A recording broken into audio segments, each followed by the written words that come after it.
আমরা জেনেও পাপ করি, না জেনেও পাপ করি। চারিদিকে পাপের জন্য সুযোগ রয়েছে প্রচুর, তাই না বাবা? এমন একটা যুগে আমরা বাস করছি, চারিদিকে শুধু পাপের সুযোগ রয়েছে। কখনো জেনে করে ফেলছি, আবার কখনো না জেনেও করে ফেলছি। তাহলে এই যে চারিদিকে এত পাপ করছি আমরা, পাপী কলিজীব, আমাদের গতি কি হবে? এইটা গৌরাঙ্গকে বলছেন নিতাই। অয়ে ভ্রাত মানে ওরে ভাই, নৃণাম, নৃণাম মানে মানুষের। কেমন নৃণাম? কলি কলুষী নাম। কলিযুগে যারা পাপ করছে, কলুষ মানে পাপ, কলুষী মানে পাপকারী, অর্থাৎ কলিযুগে যারা পাপ করছে, কেউ জেনে করছে, কেউ না জেনে করছে, যেভাবেই করছে, পাপ তো করছে অনেকে। কিন্নু ভবিতা, এদের কি হবে? এদের গতিটা কি হবে? তা পাপ করলেই প্রায়শ্চিত্ত করতে হয়।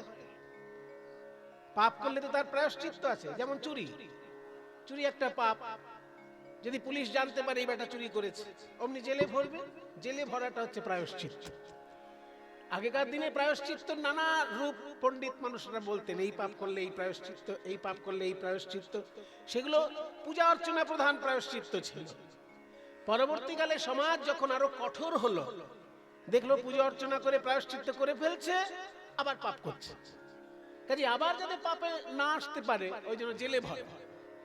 একটা চুরি করলো, চুরিটা তো ছোটখাটো পাপের মধ্যেই পড়ছে।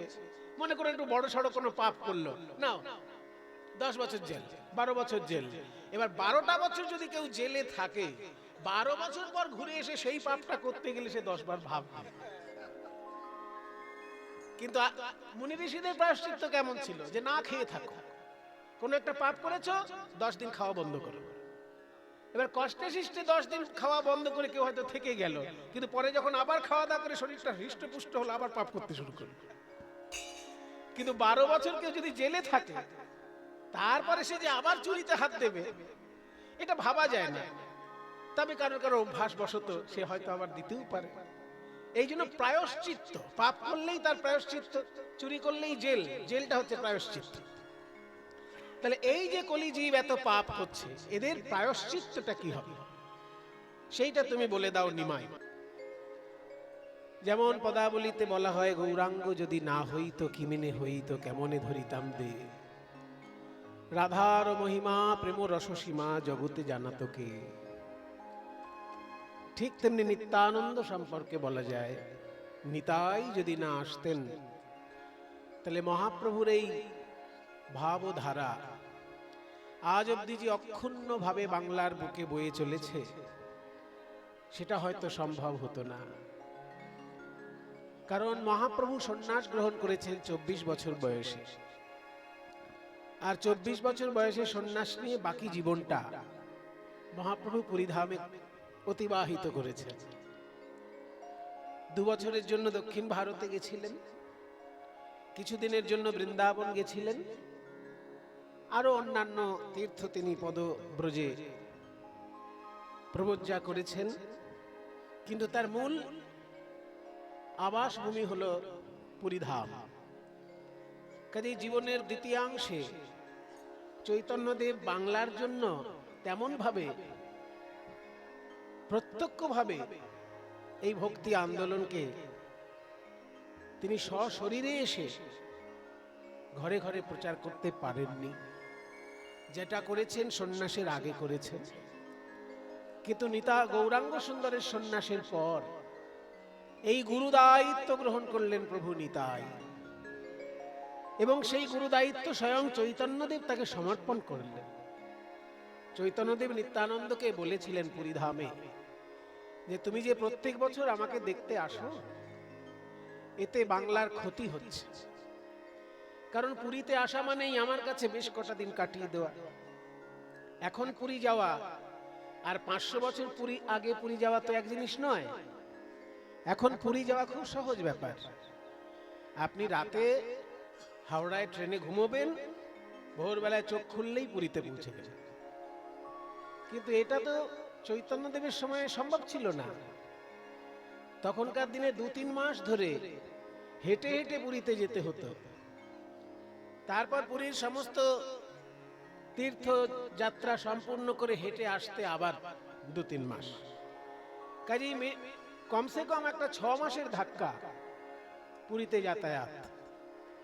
তাহলে বছরের মধ্যে 6 মাস যদি পুরীতে যাতায়াতেই কেটে গেল, বাকি 6 মাস বাংলায় তুমি ভক্তি ধর্ম প্রচার করছো, তাহলে 6টা মাস বাঙালিরা তোমার প্রত্যক্ষ উপস্থিতি থেকে বঞ্চিত হচ্ছে। আর তুমি তো হচ্ছ আমার প্রতিনিধি। গৌরসুন্দর নিজে মুখে বলেছেন রাঘব পণ্ডিতকে, শুনো শুনো হে রাঘব, তোমায় গোপ্য কই, গোপ্য মানে গোপনীয় কথা, তোমায় একটা গোপনীয় কথা বলছি। রাঘব পণ্ডিতকে বলছেন, শুনো শুনো হে রাঘব, তোমায় গোপ্য কই, আমার দ্বিতীয় নাই নিত্যানন্দ বই। তাহলে নিত্যানন্দ হচ্ছেন চৈতন্যদেবের দ্বিতীয় স্বরূপ। অর্থাৎ চৈতন্যদেব যদি পুরীধামে অবস্থান করেন, নিত্যানন্দকে কাছে পেয়েই বাংলার বৈষ্ণব সমাজ মনে মনে ভাবছেন আমরা গৌরাঙ্গ মহাপ্রভুকে কাছে পেয়েছি। পদকর্তা বলরাম দাস লিখছেন মহাপ্রভুর উক্তি, নিতাই চাঁদের প্রতি চৈতন্যদেবের উক্তি লিখছেন বলরাম দাস। তিনি লেখার সাহস পেলেন কি করে? তিনি যে লিখছেন ঠিকঠাক লিখছেন কি না সেই কথাটা কে বলে দেবে? আসলে এই বলরাম দাস হচ্ছেন প্রভু নিতাই চাঁদের স্ত্রী জাহ্নবা মায়ের সাক্ষাৎ শিষ্য। কাজেই নিত্যানন্দের সঙ্গে মহাপ্রভুর কি কি কথা হয়েছে সেটা তো জাহ্নবা মায়ের সঙ্গে নিতাই চাঁদ নিশ্চয়ই আলোচনা করেছেন। সেই সূত্রে বলরাম দাস যেটা বলবেন সেটাই প্রামাণ্য। কারণ প্রভু নিতাই চাঁদের স্ত্রী মা জাহ্নবা, তার কাছে দীক্ষিত এই পদকর্তা বলরাম দাস। তাই নিত্যানন্দের প্রতি মহাপ্রভুর যে আদেশ, যে সংকীর্তন প্রেমরসে ভাসায় দাও গৌড় দেশে, পূর্ণ করো সবাকার আশ, হেন কৃপা অবতারে উদ্ধার নহিল যারে, কি করিবে বলরাম দাস। মহাপ্রভু বললেন সংকীর্তনের প্রেম রস দিয়ে বাংলাকে উদ্ধার করো। কারণ তখন আমরা জানি বিধর্মীদের শাসন, বিধর্মীদের বিভৎস অত্যাচারের কাহিনী বাংলার ইতিহাস খুব ভালো করে লিখতে পারেনি। সেই জন্য অত্যাচারের বিপরীতে বাংলা শুরু করলো বৈষ্ণবাচার। ওদিকে তুমি যত করবে অত্যাচার, এদিকে তত বেড়ে চলল বৈষ্ণব আচার। বৈষ্ণব আচারের এত মাধুর্য, এত মহিমা প্রকাশ হলো যে অত্যাচার আর এগোতে পারল না। বৈষ্ণব আচারই ঘরে ঘরে প্রতিষ্ঠা লাভ করল। তাই মহাপ্রভুর আদেশ যে বাংলাকে অন্ধকার করে দিলে চলবে না, প্রেমের রসে বাংলাকে সিক্ত করে তুলতে হবে। ঈশ্বরের কৃপায়, কৃষ্ণ কৃপায় বাংলাকে অভিষিক্ত করে তুলতে হবে। সিক্ত না হলে অভিষিক্ত হবে কি করে? ভিতরে সিক্ত, বাইরে অভিষিক্ত। ভিতর দিয়ে হবে প্রেম রসে সিক্ত, আর বাইরে হবে কৃপার ধারায় অভিষিক্ত। এই বড় গুরু দায়িত্ব নিতাই চাঁদ গ্রহণ করলেন। তাই বাংলার বুকে এসে একটা সুন্দর বৈষ্ণবীয় পরিমণ্ডল তৈরি করলেন নিতাই চাঁদ।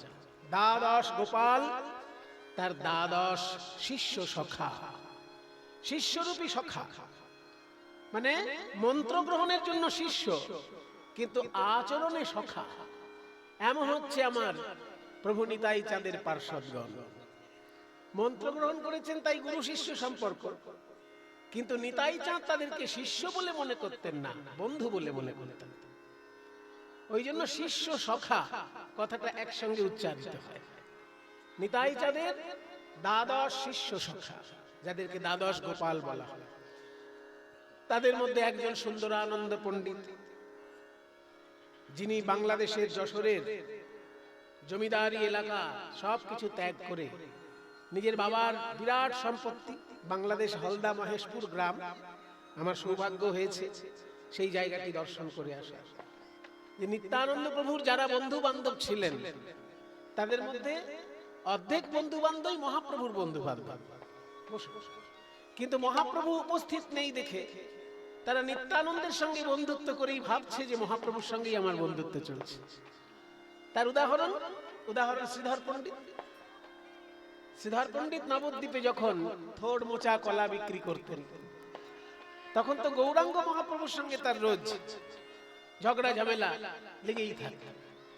শ্রীধর পণ্ডিত বেচারা একটু কলা গাছের চাষ করেন, আর সেই কলা গাছের চাষ থেকে কলার মোচা, থোড়, কলার পাতা, কলার কি বলে এগুলোকে, ওই যেগুলো কেটে কেটে শ্রাদ্ধে ব্যবহার হয় না, খোসা, কলার খোলা। হ্যাঁ হ্যাঁ, থোড়ের বাইরের দিকটা, কলার খোলা বলে, খোলা। হ্যাঁ, খোলা খোলা, এইবার মনে পড়লো, খোলা। ওই জন্য ওনার নাম হয়েছিল খোলা বেচা শ্রীধর।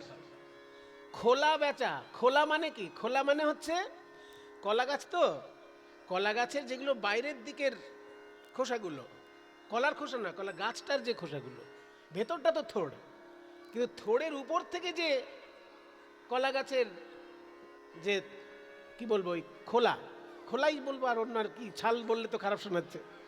হ্যাঁ, ওই যে গাছের যে খোলাগুলো, সেগুলোকে ছোট ছোট করে কেটে সাইডে টুকরো ঢুকিয়ে দিয়ে মাঝখানটা একটু গর্ত মতন হয়ে যায়, সেখানে ডাল তরকারি রাখা যায়। এখনকার দিনে আর কেউ খায় না বলে বুঝতে পারছে না, কিন্তু শ্রাদ্ধ বাড়িতে এগুলো শ্রাদ্ধে ব্যবহার হয় এখনো। আপনারা ভালো করে শ্রাদ্ধটা খেয়াল করবেন, শুধু শ্রাদ্ধ খাওয়ার জন্য যাবেন না, কিভাবে শ্রাদ্ধটা হচ্ছে দেখবেন, তাহলে এগুলো আমার সঙ্গে মিলাতে পারবেন।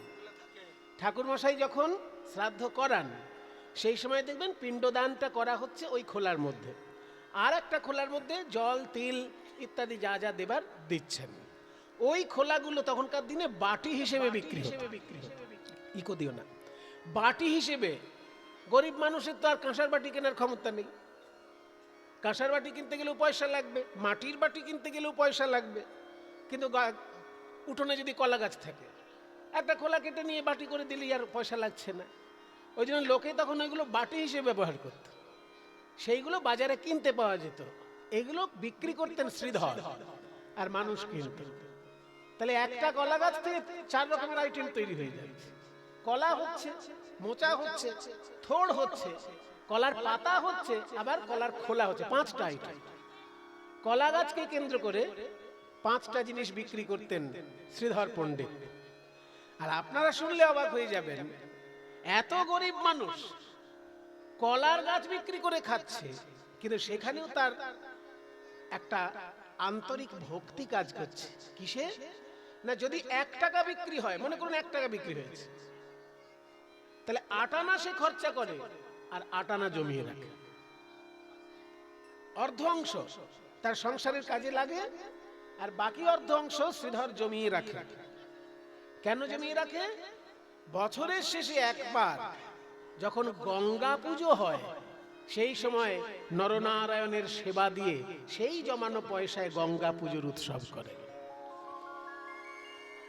শ্রীধরের এই গঙ্গার প্রতি এত ভক্তি যে সারা বছরে যা ব্যবসা হবে, এমনি তো খুব বড় ব্যবসা তো নয়, কলা, খোলা, মোচা, থোড়, পাতা এই বিক্রি, কিন্তু তাতেও যদি 100 টাকা বিক্রি হয়, তো 50 টাকা সংসারে কাজে লাগায়, আর বাকি 50 টাকা জমিয়ে রাখে। সারা বছর ধরে জমিয়ে যা জমলো, সেটা গঙ্গা পুজো, দশহরার সময় গঙ্গা পুজো হয় না, ওই দশহরা গঙ্গা পুজোর সময় সে সকলকে সেবার ব্যবস্থা করে, নরনারায়ণের সেবার মধ্যে দিয়ে গঙ্গা পূজা উৎসব করেন। এবং এই ভক্তির জন্যই কিন্তু চৈতন্যদেব ওই শ্রীধরের সঙ্গে এতখানি আন্তরিকতা। শ্রীধর যখন চাঁদ কাজীকে বাক্যযুদ্ধে পরাস্ত করে বাড়িতে এলেন, শ্রীবাস পণ্ডিতের ভবনে এলেন, চাঁদ কাজী সেই যিনি কীর্তন বন্ধ করে দিয়েছিলেন, খোলকত্তাল ভেঙে দিয়েছিলেন, বৈষ্ণবদের প্রতি অত্যাচার করেছিলেন, তারপর যখন লোকজন নিয়ে ঘেরাও করলেন মহাপ্রভু, যখন চাঁদ কাজীকে বোঝালেন যে আপনার ধর্ম আপনার কাছে শ্রেষ্ঠ, তা বলে আমার ঘাড়ে আপনার ধর্ম চাপিয়ে দিতে পারেন না, আপনি গায়ের জোরে শাসন করছেন করুন, কিন্তু তা বলে ওই আরবের ধর্ম আমাদের গায়ে জোর করে চাপিয়ে দেবেন না।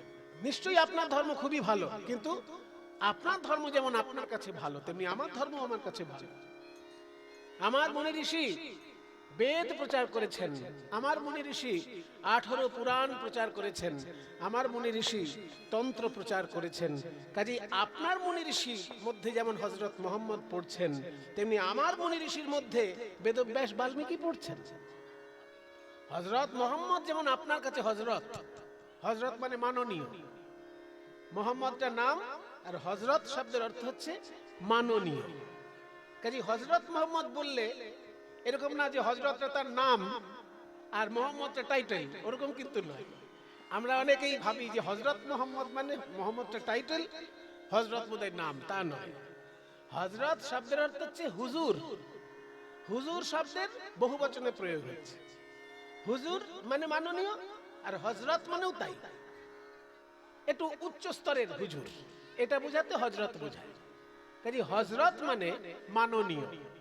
তাহলে আপনার কাছে যেমন মুহাম্মদ হযরত, অর্থাৎ আপনার কাছে যেমন মুহাম্মদ মাননীয়, তেমনি আমার কাছেও বাল্মীকি বেদব্যাস এরা মাননীয়। আপনি আপনার ধর্ম আমার উপর জোর করে চাপিয়ে দিতে পারেন না, গলার জোরে তো পারেনই না, গায়ের জোরেও পারেন না। এইটা যখন মহাপ্রভু বুঝিয়ে দিলেন চাঁদ কাজীকে, তখন চাঁদ কাজী কি ঘোষণা করেছিল জানেন? চাঁদ কাজী বলেছিল, নিমাই, আমি তো জীবনে হরিনাম বন্ধ করবই না। আমার বংশে যদি কেউ হরিনাম বন্ধ করে, তাকে আমি তেজ্য পুত্র ঘোষণা করব। সে আমার ছেলেই না, আমি আমার পিতৃত্ব স্বীকার করব যদি আমার সন্তান কোনোদিন হরিনাম বন্ধ করে। এই এত বড় কথা যখন চাঁদ কাজী বললেন, সমস্ত নবদ্বীপের বৈষ্ণব ভক্তবৃন্দ আশ্বস্ত হয়ে নিমাইকে একদম মাথায় করে তুলে রাখলেন। তো মহাপ্রভুকে যখন মাথায় করে তুলে রাখছেন, চাঁদ কাজীর বাড়িতে এতক্ষণ ধরে তর্ক বিতর্ক হয়েছে, অনেকক্ষণ ধরে শাস্ত্র কথা হয়েছে। তো এই এত তর্ক বিতর্ক হওয়াতে নিমাইয়ের তেষ্টা লেগে গেছে, মানে তৃষ্ণা জেগেছে মহাপ্রভুর। কিন্তু চাঁদ কাজীর বাড়িতে তো জল খাওয়া যাবে না, কারণ সেখানে তো জল খাওয়া নিমাইয়ের দ্বারা সম্ভব না। তাই তখনকার দিনের সমাজ ব্যবস্থায় মহাপ্রভু চাঁদ কাজীর বাড়িতে জল খাবেন, এটা অসম্ভব ব্যাপার ছিল।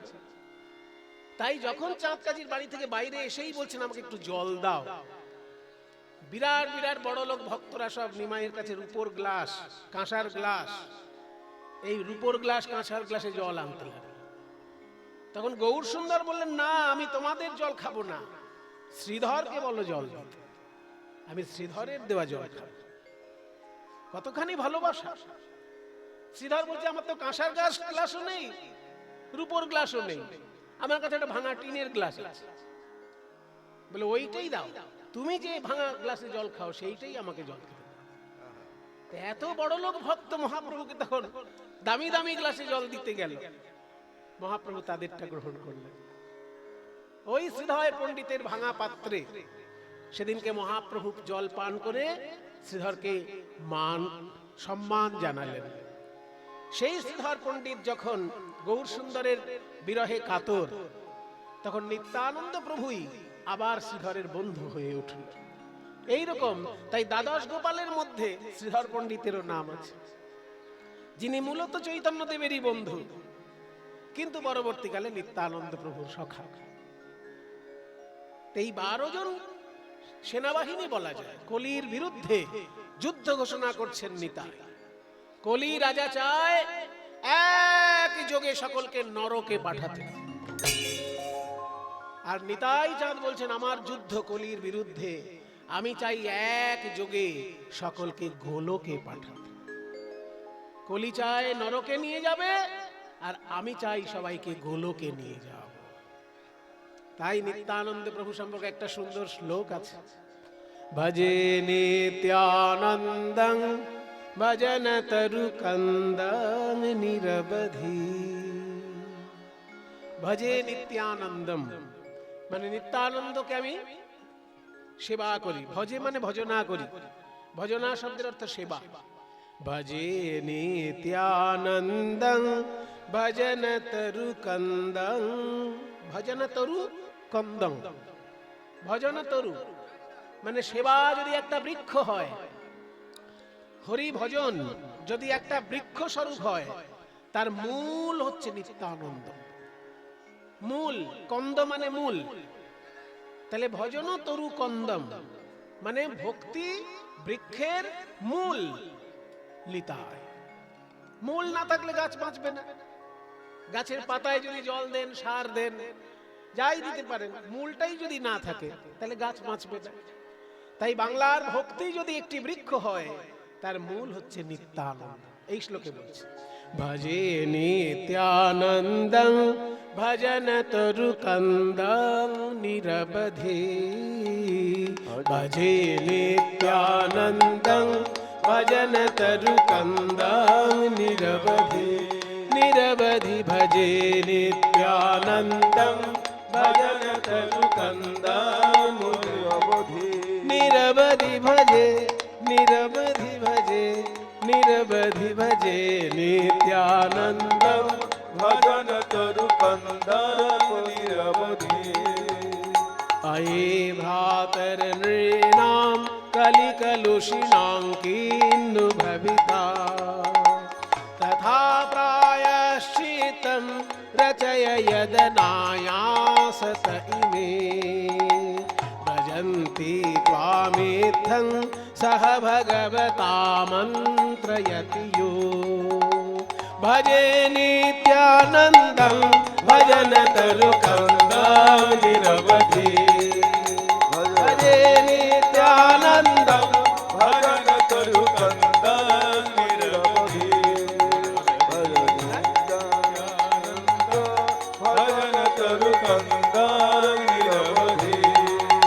भजे नित्यानन्द भजन तरु कन्दं निरवधि। প্রভু নিতাই চাঁদের মালা, নিতাই চাঁদের চরণে অনন্ত কোটি প্রণাম জানাই। তিনি কৃপা করে যে সম্পদ আমাকে দিয়েছেন, কখনো আমার বাবা রূপে দিয়েছেন, কখনো আমার গুরু রূপে দিয়েছেন, কখনো আমার শিক্ষক রূপে দিয়েছেন। আমার বাবা হন, আমার গুরু হন, আমার শিক্ষকগণ হন, সবাই হচ্ছেন নিত্যানন্দেরই স্বরূপ। কারণ নিত্যানন্দ হলেন জগৎ গুরু। নিত্যানন্দ যেহেতু জগৎ গুরু, তাই যে কোনো গুরুর মাধ্যমে আপনি যদি কৃপা পান, জানবেন প্রভু নিতাই চাঁদই আপনাকে কৃপা করছে। এই যে শ্লোকটি বলছি, ভজে নিত্যানন্দম মানে নিত্যানন্দকে ভজনা করি। তিনি কেমন? ভজনতরু কন্দম, তিনি ভক্তিরূপী বৃক্ষের মূল স্বরূপ। নিরবধি, নিরবচ্ছিন্ন ভাবে তাকে যেন আমি সেবা করে যেতে পারি।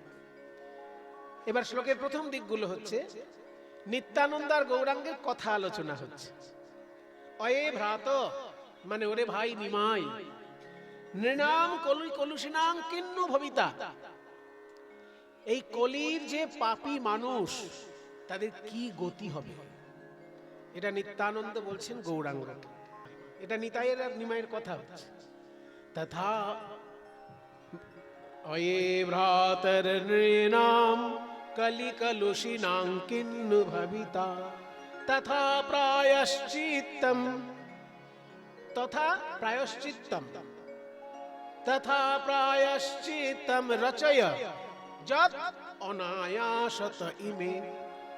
এমন ভাবে একটা প্রায়শ্চিত্ত রচনা করো। রচয় মানে রচনা করো, একটা প্রায়শ্চিত্ত রচনা করো, যৎ যাতে করে অনায়াসত মানে অনায়াসেই, ইমে ইমে মানে এরা, অনায়াসেই যাতে এরা ব্রজন্তি ত্বাম তোমার চরণ লাভ করতে পারে। অনায়াসে কি করে কলি জীব তোমার চরণ পাবে, তার একটা প্রায়শ্চিত্ত তুমি করো। কারণ এরা জেনেও পাপ করে ফেলছে, না জেনেও পাপ করে ফেলছে। সেই সময় গৌর সুন্দর বললেন, হর্ষে প্রভু কহে শুনো স্বরূপ রাম রায়, নাম সংকীর্তন কলো পরম উপায়। এর থেকে সহজ সরল প্রায়শ্চিত্ত আর আমাকে পাবার পথ দ্বিতীয়টা নাই। পাপের প্রায়শ্চিত্তও হবে, আবার আমারও চরণ পাবে, সেটা হচ্ছে নাম সংকীর্তন। তাই নাম সংকীর্তন সহজ সরল বিধান দিলেন গৌর সুন্দর কলিজীবের জন্য। কিন্তু দিলেন কার জন্য? ওই নিত্যানন্দের কথায়। তাই নিত্যানন্দ বলছেন যে তথা প্রায়শ্চিত্তম রচয়, রচনা করো, যাতে করে অনায়াসত, অনায়াসেই, ইমে, এরা, ত্বাম ব্রজন্তি, ব্রজন্তি ত্বাম মানে তোমাকে পায়, ইত্থম এইভাবে, ভগবতা মন্ত্রয়তি য মানে ভগবানের সঙ্গে ইনি এইভাবে মন্ত্রণা করছেন। মন্ত্রণা মানে সলা পরামর্শ, গৌরাঙ্গ আর নিতাই মিলে সলা পরামর্শ করছেন যে কিভাবে সাধারণ কলিজীব পাপ থেকে মুক্ত হয়ে ভগবানের চরণ পায়, তার সহজ পথ বলে দিলেন হরি নাম সংকীর্তন। তথা প্রায়শ্চিত্তম রচয় যদনায়াসতইমে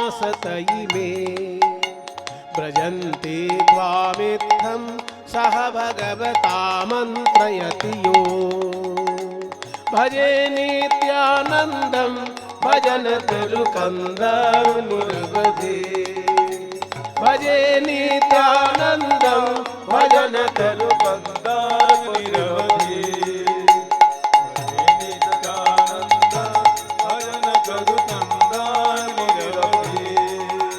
भजे नित्यानंदम भजन तरुकंदम निताई गौर हरि बोल। भजे नित्यानंदम भजन तरुकंदम भजे नित्यानंदम भजन तरुकंदम भजे नित्यानंदम भजन तरुकंदम भजन तरुकंदम निरवधि भजन तरुकंदम निरवधि। তাই প্রভু নিত্যানন্দ যদি আমাদের মধ্যে না আসতেন, তার দ্বাদশ শিষ্য সখাকে নিয়ে এই বাংলার সংস্কৃতিকে এত সুন্দরভাবে সুসমৃদ্ধ না করতেন, আজকে আমরা বাঙালিরা কি হতাম জানেন? ওই আফগানিস্তানের মতন একদল জঙ্গি তৈরি হতাম। এই গোটা বাংলাটা একটা গোটা আফগানিস্তান তৈরি হতো যদি আমার সোনার নিতাই চাঁদ গৌর সুন্দর আমার বাংলায় না আসতেন। প্রভু নিতাই প্রাণ গৌরাঙ্গ, এই দুটি শব্দ একদম সবসময় বলতে থাকবেন যে প্রভু আমার নিতাই আর বাঙালির প্রাণ হচ্ছে গৌরাঙ্গ। প্রভু নিতাই প্রাণ গৌরাঙ্গ, এই দুই চরিত্র বাংলার বুকে যদি না আসতেন তাহলে সোনার বাংলা কোনোদিনই তৈরি হতো না, একটা জঙ্গি বাংলা তৈরি হতো। সোনার বাংলা তৈরি করেছে প্রভু নিতাই আর প্রাণ গৌরাঙ্গ। প্রাণ গৌরাঙ্গ কি দিয়েছেন? গোলকের প্রেম দিয়েছেন। নিতাই চাঁদ কি দিয়েছেন? শুদ্ধ বৈষ্ণব সংস্কৃতি দিয়েছেন। এই যে বিভিন্ন জায়গায় কীর্তন গানের প্রচলন, বৈষ্ণব পদাবলী সাহিত্যের বিকাশ, কীর্তন গানের রাগ তাল নৃত্য গীত অভিনয়, এই এত বিষয় প্রভু নিত্যানন্দের সরাসরি উৎসাহ কাজ করেছে। আপনারা নিত্যানন্দ চরিত্র যদি ভালো করে চর্চা করেন দেখবেন, যখন প্রভু নিতাই চাঁদ দক্ষিণেশ্বরের কাছে গেছিলেন, দক্ষিণেশ্বর তো জানেন সবাই, রামকৃষ্ণ দেবের জন্য দক্ষিণেশ্বর বিখ্যাত। ওই দক্ষিণেশ্বর এমন একটা মিডল পয়েন্ট, ওই দক্ষিণেশ্বর থেকে দক্ষিণেশ্বরের মন্দিরে আপনি যদি পূর্ব দিকে মুখ করে দাঁড়ান, চারদিকে চারটে জিনিস, পূর্ব দিকে সূর্য, পশ্চিম দিকে গঙ্গা, আর দক্ষিণ দিকে বরানগর, উত্তর দিকে আড়িয়াদহ। দক্ষিণ দিকে বরানগর, যেখানে মহাপ্রভু স্বয়ং রঘুনাথ উপাধ্যায়ের কাছে, হ্যাঁ, পাঠবাড়ি আশ্রম। পাঠবাড়ি নাম কেন? যতগুলো শ্রীপাঠ আছে মহাপ্রভুর পার্ষদগণের, যেগুলো ভজন ভূমি, তাকে বলে শ্রীপাঠ, পয়াকাট্ট। আর বরাহনগরটা শ্রীপাঠও বটে, আবার পাঠ বাড়িও বটে, পয়াকাট্ঠ। ওটা শুধু ট নয়, ওটা টও বটে ঠও বটে। পাঠ বাড়ি কেন না? ওখানে পড়াশোনা হয়েছে। কে পড়াশোনা করতেন? রঘুনাথ উপাধ্যায়। কি পড়তেন? শ্রীমদ্ ভাগবত। এত সুন্দর শ্রীমদ্ ভাগবত পড়েছেন মহাপ্রভুকে দেখে।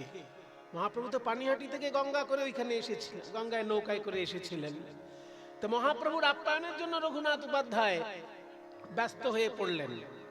তখন মহাপ্রভু বললেন, তোমাকে আপ্যায়ন করতে হবে না, ওই যে ভাগবত পাঠ করছো ওটাই আমার প্রধান আপ্যায়ন, ওইটাই তুমি পড়ো। তা রঘুনাথ উপাধ্যায় যখন ভাগবত এত সুন্দরভাবে পড়তে লাগলেন, চৈতন্যদেব কি বলেছিলেন জানেন? গর্ব হয় শুনলে, ওই রকম জায়গায় যে আমার জন্ম হয়েছে। মহাপ্রভুর ওই উক্তি শুনে গর্ব হয়। প্রভু কহে, এই মতো ভাগবত পড়িতে আর কভু নাহি শুনিয়াছি কাহার মুখে। কে বলছে? স্বয়ং চৈতন্যদেব বলছেন, যিনি নিজে ভাগবতের প্রাণ পুরুষ এবং যিনি সারা ভারতে বিভিন্ন পণ্ডিতের কাছে ভাগবত শুনেছেন, তিনি এই কথা বলছেন যে প্রভু কহে, এই মতো ভাগবত পড়িতে কভু নাহি শুনিয়াছি কাহার মুখে। অতএব নাম তোমার ভাগবতাচার্য, ইহা বই তুমি আর না করিহ কার্য। প্রভুর মুখে পদবী যজ্ঞ শুনি সবে করিলেন মহা হরি হরি ধ্বনি। হরি বল, হরি বল, হরি বল। হেরসে করেন প্রভু প্রেমের প্রকাশ, আছাড় দেখিয়া সর্বলোকে পায় ত্রাস। ভক্তির মহিমা শ্লোক শুনিতে শুনিতে বারে বারে আছাড় পাড়েন পৃথিবীতে। আমি যে লাইনগুলো বলছি সব চৈতন্য চরিতামৃত, চৈতন্য ভাগবত থেকে বলছে। রঘুনাথ উপাধ্যায়ের মুখে ভাগবত শুনতে শুনতে মহাপ্রভু আছাড় মানে লাফ দিয়ে পড়ছেন মাটিতে, স্থির স্থির হয়ে বসে থাকতে পারছেন না, এতটাই ভাবে ব্যাকুল হয়ে উঠছেন মহাপ্রভু। আছাড় খাচ্ছেন মাটি, এবং এমন আছাড় খাচ্ছেন, হেনসে করেন প্রভু প্রেমের প্রকাশ, আছাড় দেখিয়া সর্বলোকে পায় ত্রাস। যে মহাপ্রভুর কিছু হবে না তো? এই যে এইভাবে লাফ দিয়ে পড়ছেন মহাপ্রভু, সর্বলোকে পায় ত্রাস। এই মতো রাত্রি 3 প্রহর অবধি, রাত্রি 3 প্রহর অবধি, 1 প্রহর মানে 3 ঘন্টা, ওই জন্য 24 ঘন্টাকে বলে অষ্টপ্রহর। তাহলে 1 প্রহর মানে 3 ঘন্টা, আর 3 প্রহর অবধি মানে 3 তিরিকে 9, 3 তিরিকে 9 ঘন্টা যাবত মহাপ্রভু এখানে ভাগবত শ্রবণ করেছে। এমন একটা মহাতীর্থ দক্ষিণেশ্বরের দক্ষিণ দিকটা, দক্ষিণেশ্বরের দক্ষিণ দিকে এই সেই তীর্থ যেখানে মহাপ্রভু 9 ঘন্টা ভাগবত শ্রবণ করেছে। এই মতো রাত্রি 3 প্রহর অবধি ভাগবত শুনিয়া নাচেন গুণনিধি। আর ওই দক্ষিণেশ্বরের দক্ষিণ দিকে যেমন ভাগবত শ্রবণের তীর্থ বরাহনগর, তেমনি দক্ষিণেশ্বর থেকে আবার উত্তর দিকটা হচ্ছে আড়িয়াদহ। সেইখানে গদাধর দাস বলে একজন ভক্ত মানুষ থাকতেন। তিনি নিত্যানন্দ প্রভুর বড় প্রিয় পাত্র ছিলেন। নিত্যানন্দ তার নিমন্ত্রণে তার গৃহ প্রাঙ্গণে গিয়েছিলেন গদাধর দাস। সেই গদাধর দাসের মাধবীলতার বন, মাধবীলতার বাগান দেখে নিতাই চাঁদের এত আনন্দ হলো, পার্শ্বদগণকে বললেন, তোমরা দান লীলা কীর্তন ধরো, আমি নাচব। তাহলে এই যে উৎসাহ দেওয়া, কিছু কিছু বৈষ্ণব আছে দেখেছি কীর্তন হলে বলে, কীর্তন কীর্তন শুনিস না, ভক্তি নষ্ট হয়ে যাবে। আমার তো বড় অবাক লাগে, এরা বৈষ্ণব না অন্য কিছু? হ্যাঁ, বলে পদাবলী কীর্তন শুনবি না, ভক্তি নষ্ট হয়ে যাবে। এইরকম মানে কি বলবো, আমার তো মুখ দিয়ে খারাপ কথা চট করে আমি বার করতে চাই না, কারণ অনেক খারাপ কথা শুনে বড় হয়েছে, ওই জন্য ভেতরে অনেক খারাপ কথা জমে আছে, কিন্তু বলতে পারি না, কারণ শিক্ষা লাভ করেছি তো। যে মুখে আমি মন্ত্র উচ্চারণ করছি, যে মুখে আমি শাস্ত্রের শ্লোক বলছি, সেই মুখে খারাপ কথা বলতে ভালো লাগে না। কিন্তু এমন কিছু বৈষ্ণবকে আমি দেখেছি যারা বলছে কি যে লীলা কীর্তন শুনিস না, ভক্তি খারাপ হয়ে যাবে। আর নিতাই চাঁদ স্বয়ং লীলা কীর্তনকে উৎসাহ দিচ্ছেন। তারা কি বইপত্র পড়ে না?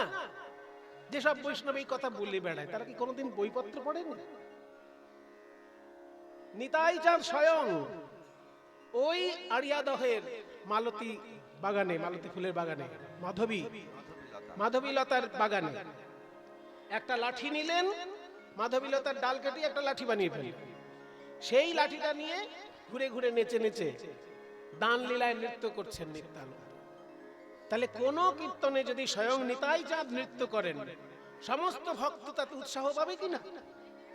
তাই বাংলার যে বিশুদ্ধ পদাবলী কীর্তন, বাংলার যে সুর তাল পদাবলী সাহিত্য বৈষ্ণব দর্শন, সমস্ত কিছুর মধ্যে নিতাই চাঁদের প্রত্যক্ষ উৎসাহ। বলে কেটে পড়েননি বা বলে সরে পড়েননি, নিজে উৎসাহ দিয়েছেন। সেদিনকে মাধব ঘোষ গান গেয়েছিলেন, লেখা আছে সব শাস্ত্রে, বৈষ্ণব শাস্ত্রে সব লেখা আছে। তিন ভাইয়ের মধ্যে মাধব ঘোষ, বাসুদেব ঘোষ আর গোবিন্দ ঘোষ।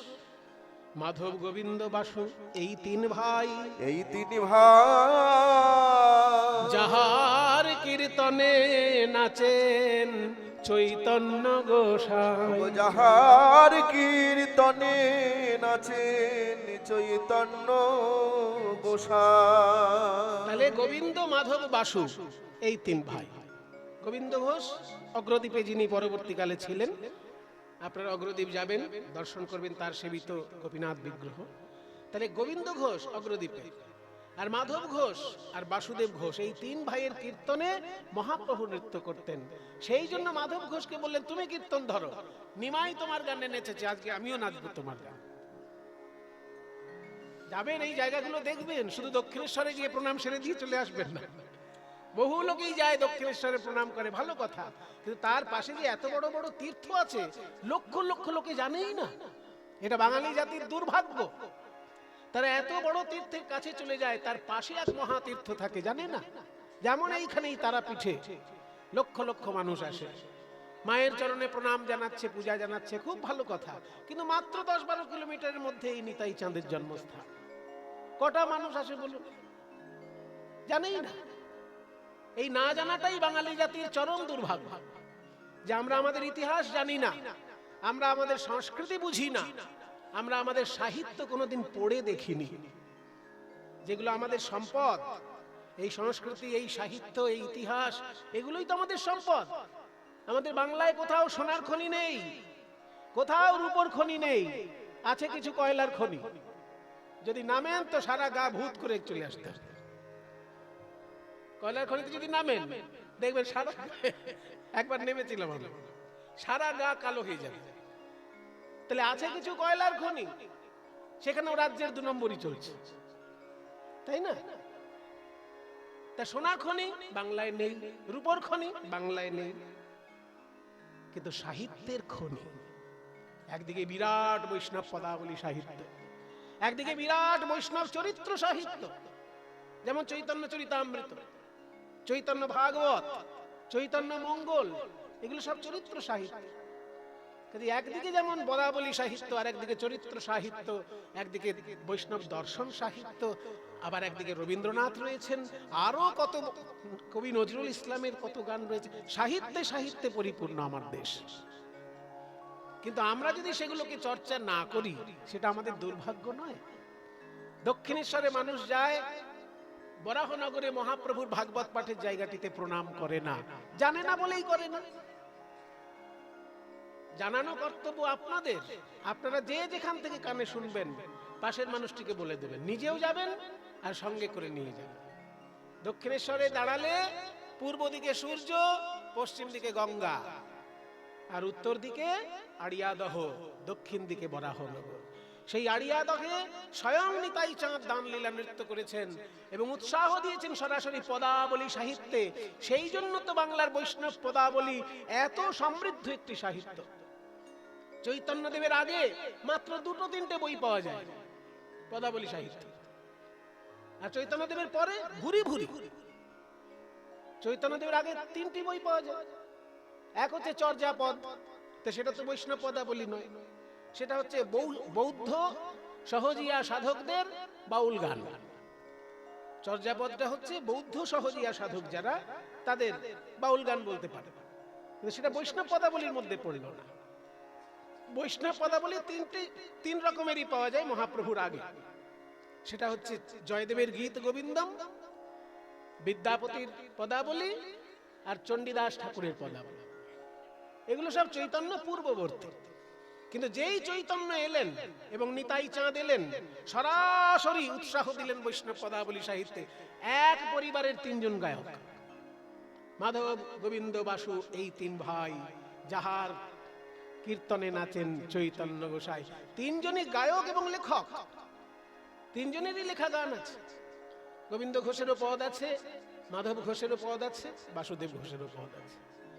এক পরিবারে 3 ভাই কবি। এরকম আরো অনেক পরিবার আছে, যেমন শ্রীখণ্ডে ছিলেন গোবিন্দ দাস মহাশয়, তিনিও পদকর্তা, তার দাদা রামচন্দ্র কবিরাজ তিনিও পদকর্তা। কাজেই এত পদ সাহিত্য বিকশিত হলো নিত্যানন্দের সাক্ষাৎ কৃপায়। ওই জন্য বৈষ্ণব পদাবলী, বৈষ্ণব ভাবনার একটা প্রধান অংশ, সেটা বিকশিত হলো প্রভু নিতাই চাঁদের জন্য। কেন বলছি এত কথা? যদি এগুলো না হতো তাহলে সোনার বাংলা হতো না, একটা জঙ্গি প্রধান আফগানিস্তান তৈরি হতো। মহাপ্রভু এবং নিতাই চাঁদের জন্যই আজকে আমরা এই হাজার হাজার বৈষ্ণব পদাবলী সাহিত্য পেয়েছি, এত সুন্দর কীর্তনের সুর তাল পেয়েছি, এত সুন্দর উচ্চ স্তরের বৈষ্ণব দর্শন পেয়েছি, যে বৈষ্ণব দর্শন উচ্চ কণ্ঠে ঘোষণা করেছে যে ভাই, ধর্ম, অর্থ, কাম, মোক্ষ এই চারটেই কিন্তু শেষ কথা নয়, এর উপরেও রয়েছে পঞ্চম পুরুষার্থ, তাকে বলে কৃষ্ণ প্রেম। এই কথা বাংলার বৈষ্ণব ধর্ম ছাড়া আর কে জানিয়েছে? অন্য দর্শন শুধু 4টি পরমার্থের কথা বলেছে, 4টি পুরুষার্থের কথা বলেছে, ধর্ম, অর্থ, কাম, মোক্ষ। মোক্ষ পেয়ে গেলে তার আর কিছু পাওয়ার থাকে না, অন্য দর্শনের সেই বক্তব্য। কিন্তু বাংলার বৈষ্ণব ধর্ম বলল না, মোক্ষ প্রাপ্তির পরেও যেটা পেতে হবে মানুষকে, যেটা পেলে নরজনম পরিপূর্ণভাবে ধন্য হবে, সেটা হলো কৃষ্ণ প্রেম। সেটা গোলকে থাকে, ভুলোকে পাওয়া যায় না, কিন্তু প্রেমের ঠাকুর নিতাই গৌর ভুলোকে সেই প্রেমের ভান্ডার এনে লুট করে দিলেন, প্রেমের লুট ঘটিয়ে দিলেন। যে পাচ্ছে লুটে নিচ্ছে গোলকের প্রেম। তাই প্রভু নিতাই চাঁদ গৌর হরি নিতাই সম্পর্কে কি সুন্দর বলেছেন, নিতাই গুণমণি আমার, নিতাই গুণমণি, নিতাই গুণমণি, আনিয়া প্রেমের বন্যা ভাষাইল অবনী। আনাইল প্রেমের বন্যা ভাষাইল গুণমণি। অবনী, এই পৃথিবী ভাসিয়ে দিল প্রেমের বন্যা দিয়ে। সেই নিতাই গৌর আজকে খেলা করছেন সুরধুনির তীরে। খেলা করতে করতে হঠাৎ গৌর সুন্দর বলছেন, দাদা, হরি সংকীর্তনের খেলায় আজকে সকলে মত্ত হয়েছে, কিন্তু আমার তো দায়িত্ব বলেও একটা জিনিস আছে। আমার মা সকালবেলায় আমায় আদেশ দিয়েছেন, কীর্তন গা। আমি সারাদিন কীর্তন গাইছি, আবার বিকেল বেলায় সূর্য ডুবে যাচ্ছে, এই সময় যদি মাকে গিয়ে একবার প্রণাম না করি, তাহলে মা সারাক্ষণ উদ্বেগে উদ্বেগে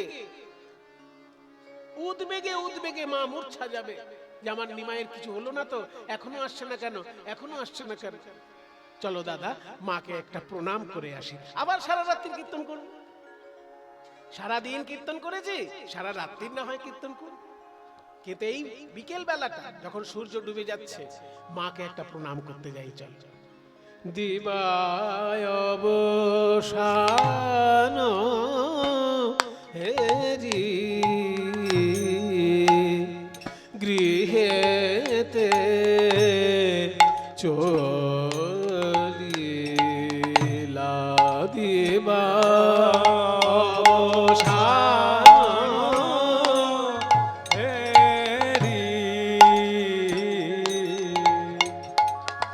প্রভু আমার গৃহেতে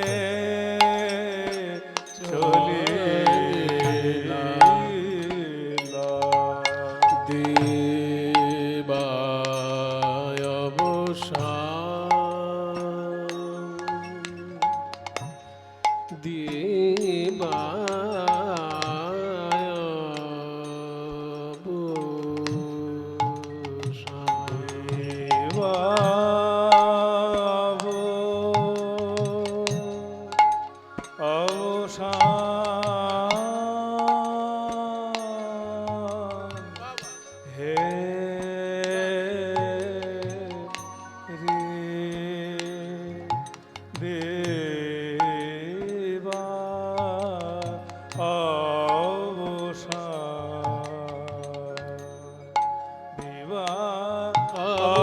অবসান হে রে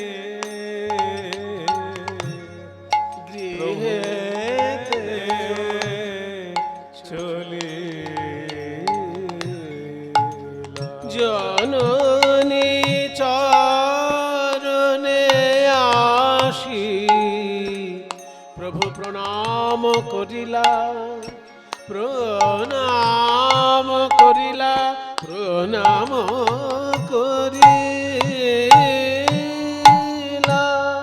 জননী চরণে আসি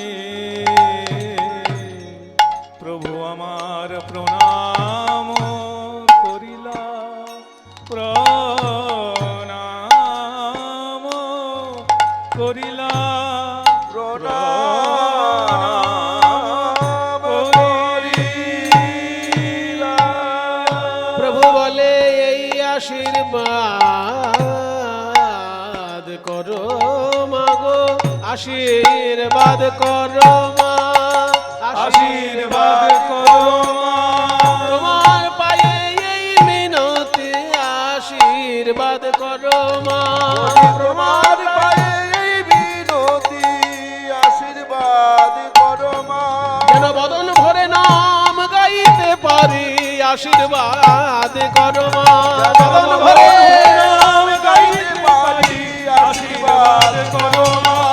বদন ভরে নাম গাইতে পারি আশীর্বাদ করো মা বদন ভরে নাম গাইতে পারি আশীর্বাদ করো মা। যেন বদন ভরে নাম গাইতে পারি কলিজীবের জ্বালা জুড়াতে পারি বদন ভরে নাম গাইতে পারি যেন জীবের জ্বালা জুড়াইতে পারি। ভরে নাম গাইতে পারি জীবের জ্বালা জুড়াইতে পারি।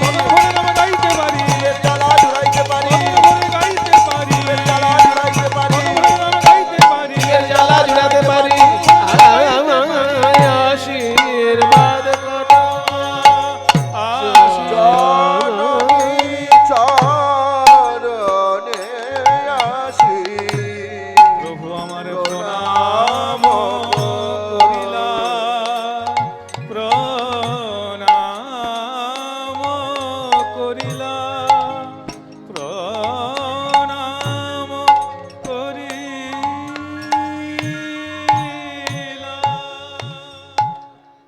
একে বলে আপনি আচরি প্রভু জীবেরে শিখায় যত বড়ই ভক্ত হয়ে যাও তুমি বাবা আমাকে সম্মান সারা জীবন করতে হবে। নবদ্বীপের একটা ঘটনা আছে, একজন বৈষ্ণব হয়ে যাওয়ার ফলে বাবা মানে মায়ের রান্না আর খায় না। এবার মায়ের রান্নাই খায় না, বৈষ্ণব হয়ে গেছে সেই জন্য। এবার মায়ের রান্না খায় না বলে এবং মাকে দেখতেও যায় না, এত তীব্র বৈরাগ্য। মানে এগুলো মানে নরাধম, এত তীব্র বৈরাগ্য যে মাকেই দেখতে যায় না। নরাধম কেন বলছি, বসো, কেউ কিছু মনে করবেন না বাবা, আমার একটু মাঝে মাঝে ওই যে বলেছি না সারা জীবন খারাপ কথা শুনে বড় হয়েছে, একটু বেরিয়ে যায় খারাপ কথা, একটু ভালো শব্দে বেরোয় হয়। নরাধম এইগুলো। কারণ চৈতন্যদেবের উপরে তো তুমি এত বড় বাবাজি হওনি ভাই। চৈতন্যদেব কি বলেছেন যে গৌড় দেশে আছে মোর দুই মহা, গৌড় দেশে আছে মোর দুই সমাশ্রয়। এটা আমার জীবশরণ কাকাজির কাছে শেখা এই কথাটি, এই যে যেটা আপনাদেরকে বলছি ওনার মুখে শুনেছি, পরে বইতে মিলিয়ে নিয়েছি যে বইতে আছে কথাটি, যে চৈতন্যদেব বাংলায় এসেছিলেন দুবার সন্ন্যাস নেবার পর। কেন কেন সেটা গৌরাঙ্গ নিজে মুখে বলছেন যে গৌড় দেশে আছে মোর দুই সমাশ্রয়, জননী জাহ্নবী, এই দুই দয়াময়। যে আমি যতই সন্ন্যাসী হয়ে বাংলা ছেড়ে সারা ভারতে পদব্রজে ঘুরি না কেন, আমার মনটা পড়ে থাকে বাংলায়। দুজনকে প্রণামের জন্য আমাকে বাংলায় বারবার যেতে হবে, দুজনকে আমি প্রণাম করতে যাই বাংলায়। তারা আমার সমাশ্রয়, মানে আমার আশ্রয়দাতা। তারা মহাপ্রভু বলছেন তারা কারা? জননী এবং জাহ্নবী, অর্থাৎ গঙ্গা। গঙ্গা এবং আমার মা শচী দেবী, এই দুজন হচ্ছে আমার আশ্রয় স্বরূপ। তাই তাদেরকে প্রণাম করতে যাই। তা মাকে দেখা করতে যায় না এক বাবাজি নবদ্বীপে, এত বড়ই বাবাজি, সে মাকে দেখতেই যায় না। মাকে দেখে মরে যাচ্ছে, ছেলেটাকে দেখতে পেলাম না, ছেলেটাকে মা মানে মায়া এতই অসুস্থ যে এসে যে ছেলেকে দেখবে সেটা সম্ভব না, তাই মা কেঁদে কেঁদে মরে যাচ্ছে। রামদাস বাবাজি একদিন বললেন যে তোমার তো মা খুব অসুস্থ, যাও দেখেছো একবার। বলে ওরে বাপরে, তীব্র বৈরাগ্য আমার, মাকে দেখলে আবার মায়ায় জড়িয়ে যাবো, ওই জন্য আমি মাকে দেখতে যাই না। বলছি বেটা, কিছুদিন পরে দেখছে সেই বাবাজি মাথায় ঝুড়িতে করে এই লাউ শাক সবজি এইসব বয়ে নিয়ে যাচ্ছে। তাহলে কি গো ভাই, তুমি লাভ শাক সবজি কোথায় বয়ে নিয়ে যাচ্ছ? বলে আমার এক ধর্মমা হয়েছে, তাকে দিতে যাচ্ছে। তখন বাবাজি মহারাজ বলেছেন, হায় রে কপাল, তোমার ধর্মমাকে দেখার জন্য তুমি লাউ শাক সবজি মাথায় নিয়ে যাচ্ছ, আর তোমার অধর্ম মা বাড়িতে পড়ে আছে, তাকে একবার দেখতে যেতে পারো না? তাহলে উনি তোমার অধর্ম মা, ধর্ম মায়ের প্রতি তোমার এত দরদ যে তার জন্য শাকসবজি মাথায় নিয়ে যাচ্ছে। তাহলে যিনি তোমার জন্ম দেয়নি তিনি তাহলে অধর্ম মা হলেন। এইরকম হচ্ছে মানে কি বলবো, কপট বৈষ্ণবদের আচরণ। খুব সাবধান, বৈষ্ণব ধর্মটা খুবই মূল্যবান, খুবই মহিমাময়, কিন্তু কপটতার কোনো স্থান নেই, এইটুকু জেনে রাখবেন। কপটতার কোনো স্থান নেই মহাপ্রভুর চরণে কিংবা গোবিন্দ চরণে। চৈতন্যদেবকে দেখুন, সারাদিন কীর্তন গান করেছেন, বিকেল বেলা যেই হয়েছে অমনি মায়ের মুখটা মনে পড়েছে। দাদা একটিবার শুধু মাকে প্রণাম করে আসি, একটিবার শুধু মাকে প্রণাম করে আসি, তারপর আবার সারা রাত্রি কীর্তন করি। এবার মায়ের চরণে প্রণাম এসে প্রণাম করে বলছে, আমায় আশীর্বাদ করো মা, এমন ভাবে নাম গাইবো যেন জীবের দুঃখ দারিদ্র জ্বালা যন্ত্রণা, আধ্যাত্মিক আধি দৈবিক আধি ভৌতিক, একদম জ্বালা যন্ত্রণা সব যেন শেষ হয়ে যায়। সচি মা বললেন, বাবা আমার আশীর্বাদে যদি কোনো কাজ হয় নিশ্চয়ই করব, তুই প্রাণ ভরে হরি নাম কর, যাতে সকলের জ্বালা যন্ত্রণা দূর হয়ে যায়। কিন্তু এ কি, তোর সারা গায়ে ধুলো মাখা কেন? সকালবেলা আমি তোকে সাজিয়ে গুছিয়ে কীর্তনে পাঠালাম, আর এখন ধুলো মাখা। ধুলে ধূসরিত অঙ্গ গদ গদ ভাব, ধুলে ধূসরিত অঙ্গ গদ গদ ভাব, কে ধুলা দিয়েছে, কে ধুলা দিয়েছে, নিমাই রে তোর সোনা রঙে কে ধুলা দিয়েছে, নিমাই রে তোর সোনা রঙে কে ধুলা দিয়েছে, ফিরেও কি দেখে নাই, ফিরেও কি দেখে নাই, দেখলে ধুলা দিতে নারী তো, ধেয়ে এসে হিয়ায় ধরতো, এসে হিয়াই ভরতো, বলতো আমার হিয়ার মানিক হিয়ায় থাকো, ধেয়ে এসে হিয়ায় ধরতো, হিয়ার মানে হিয়াই থাকো। এই! তুই এদিকে আয়, এদিকে আয় তুই। হ্যাঁ, তোকে আমি পই পই করে বলে দিলাম যে আমার নিমাইকে আমি সাজিয়ে গুছিয়ে পাঠাচ্ছি সংকীর্তনে, দেখিস আমার নিমাই যখন ভাবে বিভোর হয়ে যায়, ওর দিকে বিদিক জ্ঞান শূন্য হয়ে যায়, ও যেন মাটিতে পড়ে না যায়। তুই তখন দেখিসনি?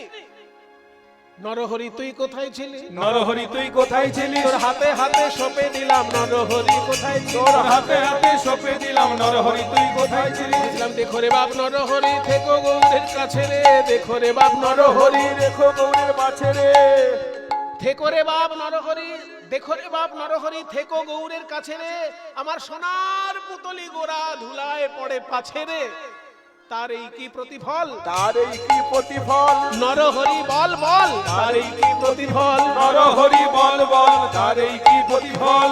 ঠিক আছে, তুই যখন আমার কথা রাখিসনি, তোদেরও কথা আমি রাখবো না, আর যেতে দেব না, আমি আর যেতে দেব না, সংকীর্তনে বিশ্বম্ভরে আর যেতে দেব না, সংকীর্তনে বিশ্বম্ভরে আর যেতে দেব না, ঘরে বসে খেলা করো, ঘরে বসে খেলা তোমার করো, আপন খেলার সাথী লইয়ে ঘরে বসে খেলা করো, তোমার আপন খেলার সাথী লইয়ে ঘরে বসে খেলা করবে, আমি মনে হলেই চেয়ে দেখবো ঘরে বসে খেলা করো, আমি মনে হলেই চেয়ে দেখবো ঘরে বসে খেলা করো, মনে হলেই চেয়ে দেখবো আমার দুঃখ পাশরা বদন খানি, আমার দুঃখ পাশরা মানে দুঃখ ভুলানো বদন, এই নিমাইয়ের বদন, আমার দুঃখ পাশরা বদন খানি, যে বদন দেখে সব ভুলেছি, দুঃখ পাশরা বদন খানি, বদন দেখে সব ভুলেছি, দুঃখ পাশরা বদন খানি, বদন দেখে সব ভুলেছি, দুঃখ পাশরা বদন খানি, বদন দেখে সব ভুলেছি, দুঃখ পাশরা বদন খানি, বদন দেখে সব ভুলেছি, দুঃখ পাশরা বদন খানি, বদন দেখে সব ভুলে, মনে হলেই চেয়ে দেখবো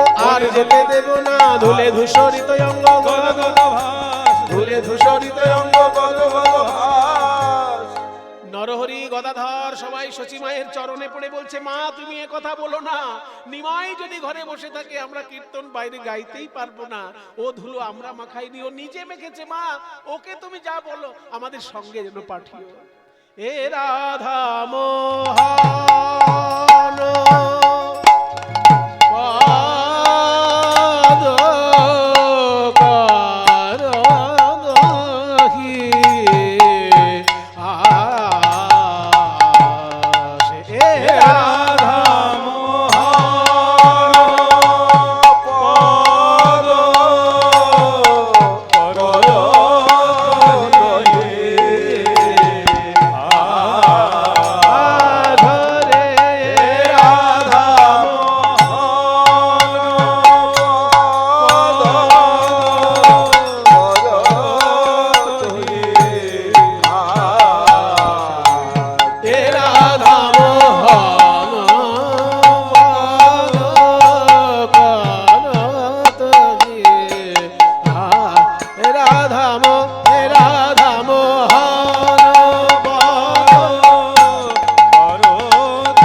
মহাপ্রভু কেমন ভাবে সখাগণ সঙ্গে ভক্তবৃন্দ সঙ্গে মায়ের চরণে এসে ভুলুণ্ঠিত হয়ে প্রণাম করলেন দেখলাম। এবার চলুন মনটাকে নিয়ে বৃন্দাবনে যাই। একবার চলে রে আমার মন যমুনা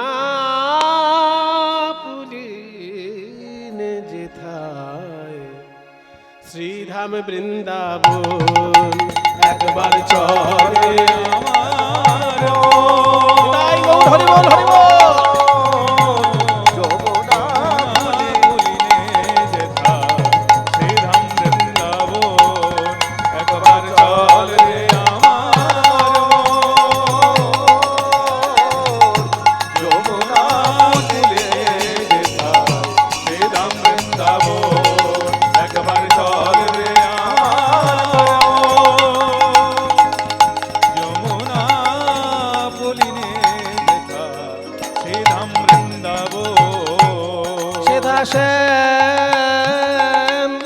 গিরিধারী শ্যাম নয়নাভিরাম গোপী প্রাণারা সেথায় শ্যাম গিরিধারী শ্যাম নয়নাভিরাম গোপী প্রাণারা শ্যাম কুণ্ড রাধা কুণ্ড সেথায় শ্যাম কুণ্ড রাধা কুণ্ড শ্যাম কুণ্ড রাধা কুণ্ড সেথায় শ্যাম কুণ্ড দেখবি রাধা মদন মোহন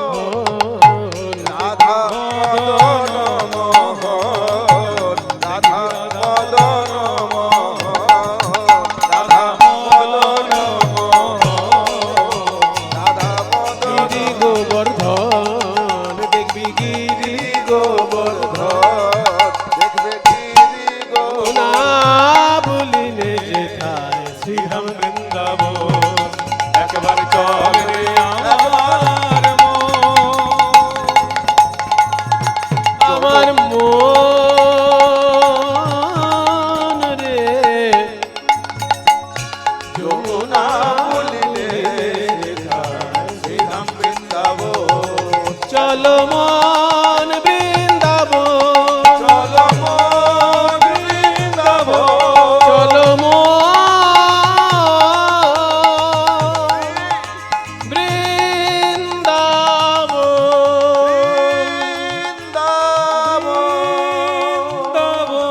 বৃন্দাবন।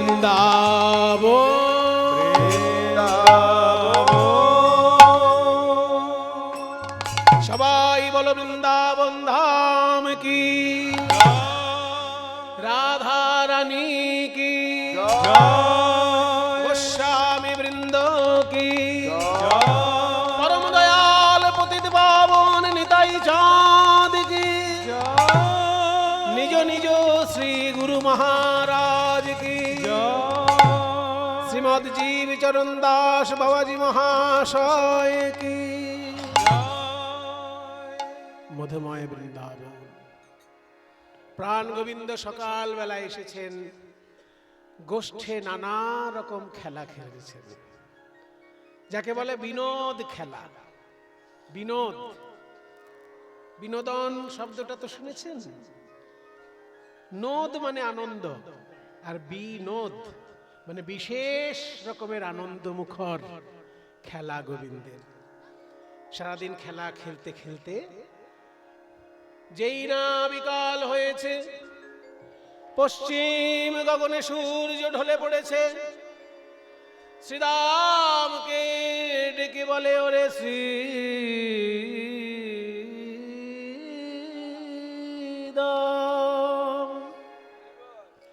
দেখ দেখ গগনে আর বেলা নাই, আমার মা যশোদার বদন মনে পড়েছে, মাকে প্রণাম করতে চল ঘরে যাই। তাই বলি শ্রীরাম রে, আরে ও এবার ধেনুর পাল জড় করো,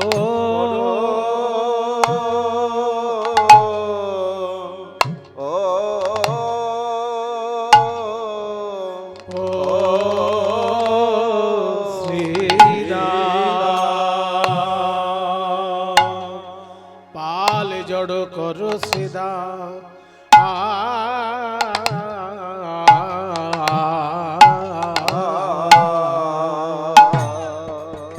ওরে শ্রীদাম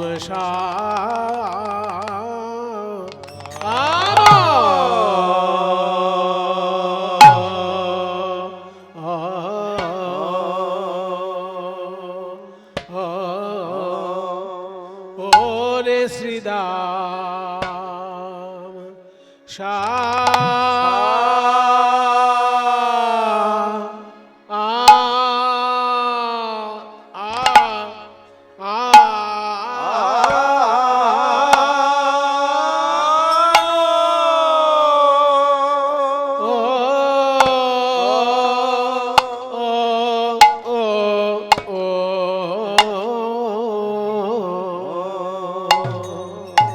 শ্রীদাম শান দাও সিংহা,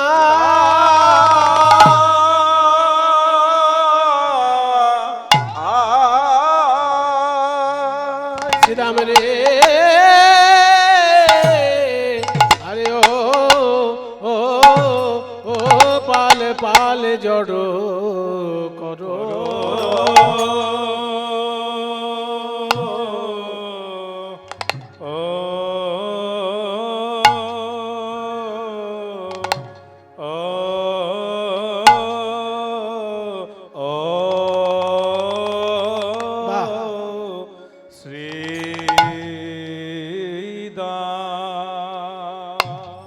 পাল জড় করো সিদা চেয়ে দেখ গগনিয়া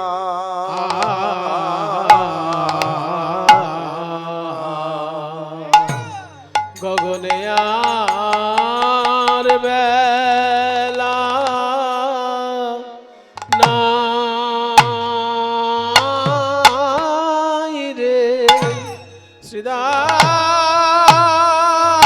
শ্রীরাম এবার এবার ঘরে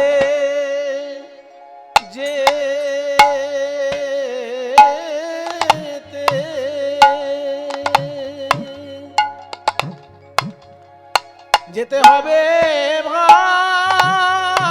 ভাই গগনে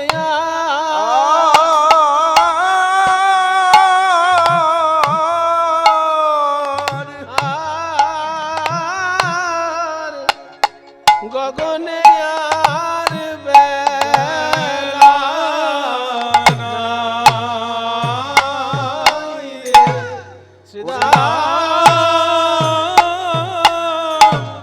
ওরে শ্রীরাম এবার ঘরে যে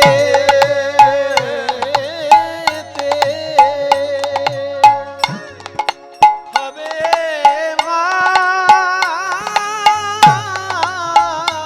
ভাই গগনে আর গগনে আর বেলা নাই রে শ্রীরাম এবার ঘরে যেতে হবে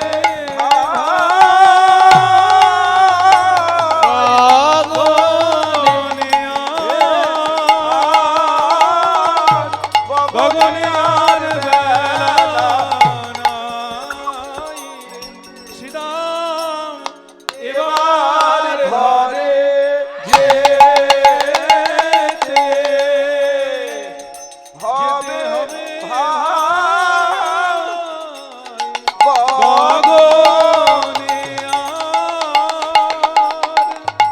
গগনে আর বেলা নাই রে শ্রীরাম এবার ঘরে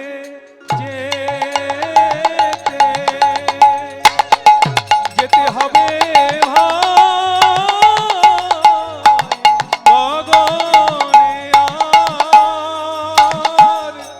গগনে আর বেলা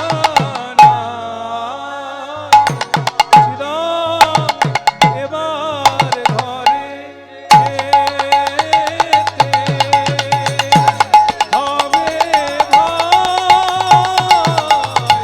হবে গগনে আর বেলা ওরে শ্রীরাম কথাই বেলা যায় গগনে আর বেলা নাই ভাই এবার ঘরে যেতে হবে ভাই গগনে আর ওরে গগনে আর বেলা বেলা নাই ভাই বেলা নাই ভাই এবার ঘরে হবে ভাই গগনে আর বেলা নাই রাই এবার ঘরে যেতে হবে ভাই গগনে আর বেলা নাই ভাই এবার ঘরে হবে ভাই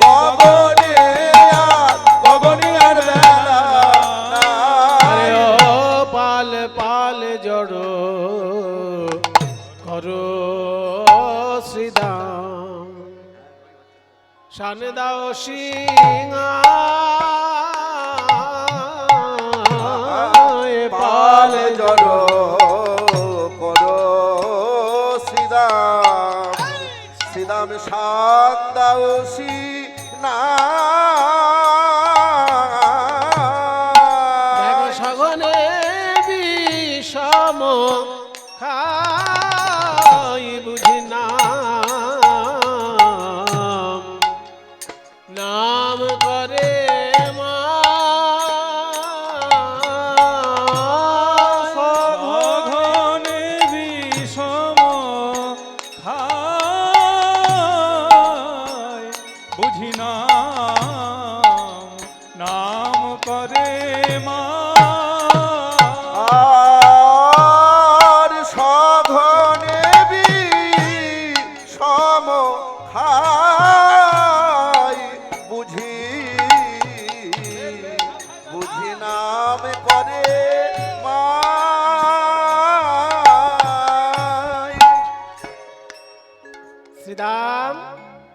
শ্রীরাম, এ শ্রীরাম।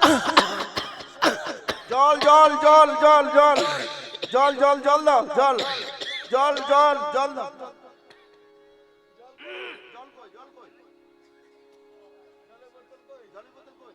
শীতকাল না, জল পাবে কোথায়? গরমকাল হলে এখনই জল হয়েছে।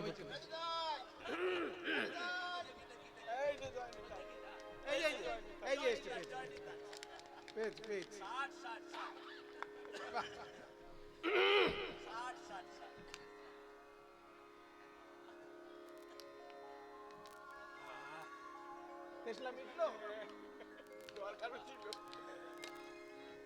তাহলে গোপালের বিষম লেগেছে মনে করে শ্রীরাম যেমন ব্যাকুল হয়ে পড়ল যে কানাই তোর বিষম লাগলো কেন রে?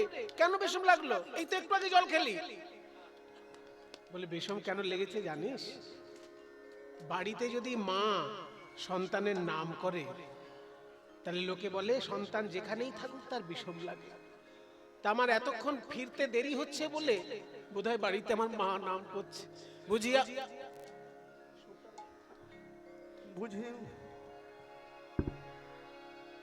বুঝি মা নাম করে রে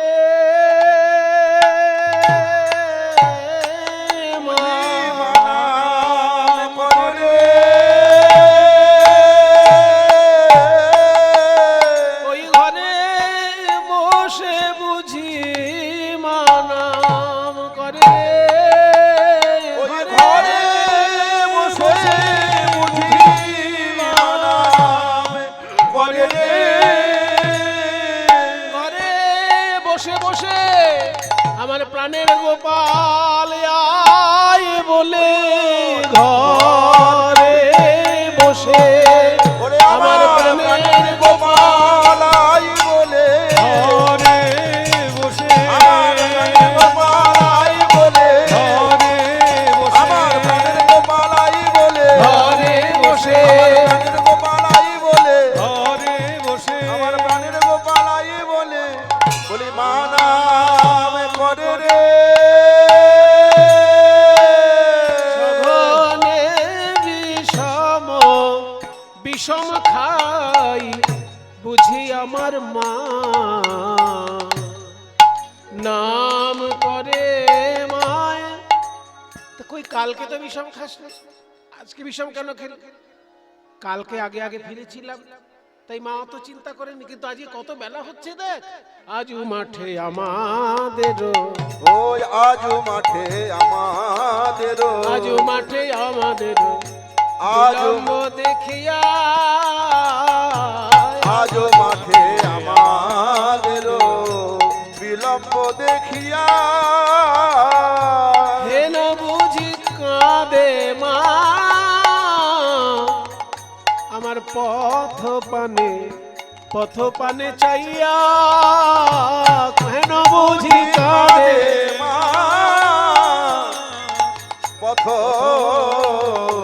পথ পানে চাইয়া। আমার পথে নয়ন দিয়ে মা যশোদা কাঁদছেন। এ কাজ ভালো তো নয় রে, ভালো তো নয় রে, এ কাজ ভালো তো নয় রে, এ কাজ ভালো তো নয় রে, কাজ ভালো তো নয় রে। মা কাঁদানো কাজ ভালো তো নয় রে, বলি মা কাঁদানো কাজ ভালো তো নয় রে, মা কাঁদানো ভালো নয়, মা কাঁদানো ভালো নয়। কারণ মাকে কাঁদালে কাঁদিতে হবে। মা কাঁদানো, মাকে কাঁদালে কাঁদিতে হবে, কাঁদানো মাকে কাঁদালে কাঁদিতে হবে, কাঁদানো মাকে কাঁদালে কাঁদিতে হবে, কাঁদানো কাজ কাঁদালে কাঁদিতে হবে। কাঁদানো কাজ ভালো নয় রে। হেন বুঝি কাঁদে মা পথ পানে চাইয়া। শোন বাবা, তোর মা তোকে ভালোবাসে, সে একবার নাম করেছে, তুই কাঁদছিস। আর তুইও তোর মাকে ভালোবাসিস, যাবার জন্য ছটফট করছিস। আমাদের কি করতে হবে সেটা বল। তাই তো বলছি শ্রীরাম, বেলি অবসান হলো, কহি যে তোমারে বেলি অবসান হলো, কহি যে তোমারে মায়ে না দেখিয়া প্রাণ কেমন যেন কেমন জানি করে, মায়ে না দেখিয়া প্রাণ কেমন যেন করে। আগেই আপনাদেরকে বলেছিলাম বলরাম দাস মহাশয় প্রভু নিতাই চাঁদের স্ত্রী, জাহ্নবা মায়ের শিষ্য, তার লেখাই পদ। বলরাম দাসে কহে শুনি কানাইয়ের বল, বলরাম দাসে কহে শুনি কানাইয়ের বল, সকল রাখালো মাঝে পড়ে পড়ে উত্তর, সকল রাখালো মাঝে পরে পরে উত্তর, তাদের আনন্দ ধরে না, আনন্দ ধরে না, আবার কথা শুনে আনন্দ ধরে